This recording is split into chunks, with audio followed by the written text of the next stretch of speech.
তো হ্যালো বন্ধুরা, আশা করি তোমরা সবাই খুব ভালো আছো। আর আমি এই ব্লগটা অনেক দিন পর একটা ব্লগ শ্যুট করলাম। অনেক দিন ধরেই ভাবছিলাম যে আমি আমার ফ্যামিলি সহ নিয়ে আমি রাজপুর যে বিপত্তারিণী মন্দির আছে, তো সেখানে যাব বলে ঠিক করেছিলাম, যাব বলেছিলাম, কিন্তু অনেক কাজের মধ্যে দিয়ে আর যাব বলে যাওয়া হয় না। তো সেটাই আজকে সেখানে গেছিলাম। তো আমার ফ্যামিলি নিয়ে গেছিলাম, আমি, আমার মা আর আমার বোন, তিনজনে মিলেই আমরা গেছিলাম। তারপর আমরা সেখানে প্রসাদ কিনলাম, কিনে নিয়ে আহ, সেখানে মিষ্টির দোকান থেকে একটু প্রসাদ কিনলাম। তো তোমরা দেখো, অবশ্যই এই বিপত্তারিণী মন্দিরে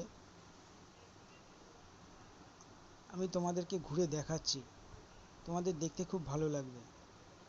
আর তার সঙ্গে এখানে আমি যতবারই আসি আমার মনে হয় আমি এখানে টাইমটা কাটিয়ে যাই, কারণ জায়গাটা এত সুন্দর। আর মায়ের সামনে যখন আমরা বসি গিয়ে, তো সেখানে পরিবেশটা একটু অন্য রকমই মনে হয়। তো সেই জন্যই বারবারই আমরা মাঝের মধ্যে এই বিপত্তারিণী মন্দিরে ছুটে আসি, মাকে দর্শন করতে এবং মায়ের পুজো করতে। তো আজও সেইভাবেই এসছি। এই যে দেখো, প্রসাদ কেনা হয়ে গেছে, এবার আমরা যাচ্ছি, মন্দিরের ভেতরে ঢুকবো। এই সামনের দরজা দিয়ে মন্দিরের ভেতরে ঢোকা যায়। তো পুজোর পরে আমার এই মায়ের এই ছবিটা আমি তুললাম।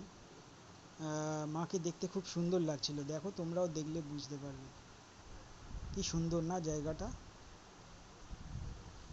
অবশ্যই বন্ধুরা, যারা যারা তোমরা এই বিপত্তারিণী মন্দিরে এসছো, তারা একটু কমেন্ট করে আমাকে জানিও যে তোমাদের কেমন লেগেছে। আমার তো খুব ভালো লাগে।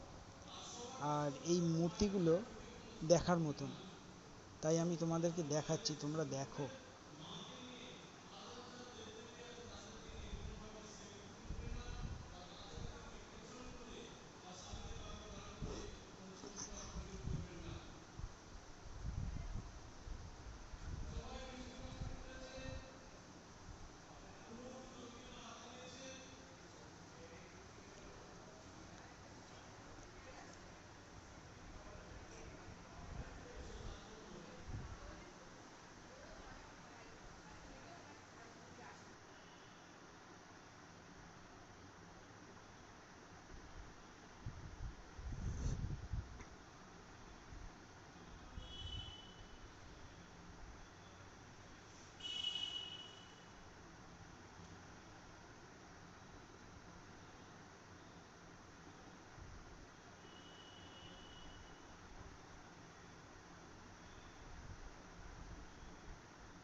মূর্তিগুলো কি সুন্দর না?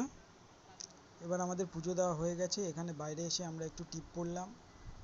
তারপর মায়ের মাথার চুলগুলো বোন ঠিক করে দিল। আমরা এসেছিলাম এই যে সামনে যে গাড়িটা রয়েছে ছোট্ট, এই গাড়িতে করেই আমরা এই মন্দিরে আসি এবং পুজো দিই।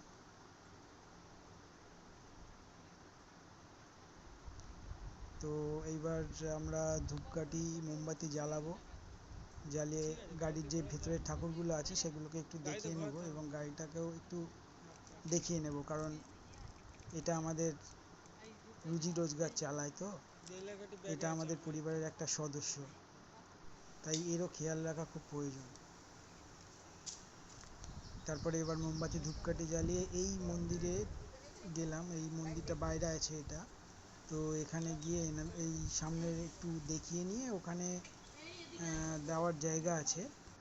তো এরপরে আমাদের সব কিছু শেষ, এবার আমরা বাড়ির দিকে যাব। তো এখানেই শেষ করলাম।